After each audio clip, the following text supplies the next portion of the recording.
what happened this morning? You said around 8 a.m.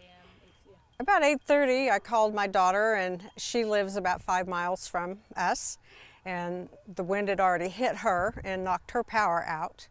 And so when I was on the phone with her, I'm just like, oh my gosh, I said, it's hitting here, look at this wind. And at that time, it was just blowing straight. And I was trying to get on Facebook, trying to show her the swirling. It started swirling just out here in the middle of this field. And it happened so fast that I didn't even realize that the fence had fallen.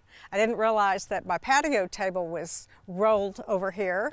The basketball goal came down, and it lasted just a few minutes, and that's about it. It was over. Would you say like 5 minutes or so? At the most, yeah. And then the rain started. It wasn't even rain when all that was swirling. That's why I thought maybe it was maybe like a tornado or something, but because it was just like a vortex, it just kept swirling and swirling. Wow. Oh my gosh. And then what did it sound like? Well, the wind was really, crackling. And then, like I said, the rain came right after that, and it just started pouring. And of course, then I ran out of the house. I saw my husband's door to his shop was blowing open, and I didn't want that to break off, so I ran out there and shut that. That's right, that's right. And so it's just you and your husband here at home? Yes. And you guys were in the home when it happened? Yes, I was standing at the door, just watching the wind. Did that wake you up, or you were already awake? Oh, I was already awake. Okay, okay. Wow. It didn't wake him up, though. What was going on in your head?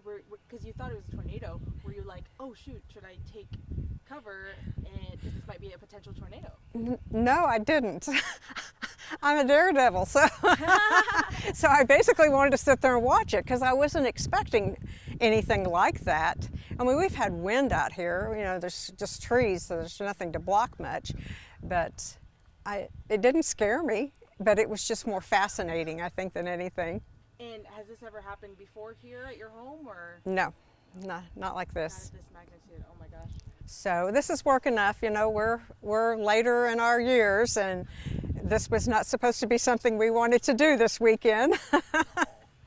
So, but we'll get it done, and it'll be all fine again. Kind of just tell me what you observed here on this damaged fence. Well, after walking out here after the wind, this whole side of the fence was down, and you can see how I think it pulled it up, and then it laid it down because it was down in the concrete quite a ways. I think we had it 16 inches down in the ground before, 12 to 16 inches, so it was completely up, and all this was laying down. And then part of that fence was leaning, and this part was leaning all the way down, but we've kind of tried to push it back up. And then that side over there was leaning, nothing came down, but I think from when it hit, it must have hit his house next door, broke that tree off, and then it hit here, and then it just kept swirling and swirling and swirling, and it happened so fast that I never even realized that the fence was down. The patio furniture was completely off the patio, and the basketball goal was down. Right, and then the rain started, so I didn't come out here to see until after that stopped. And this is a fairly new fence, right? I'm sorry. This is a fairly new. Oh yeah, fence? it's probably, I don't know, 3 years old.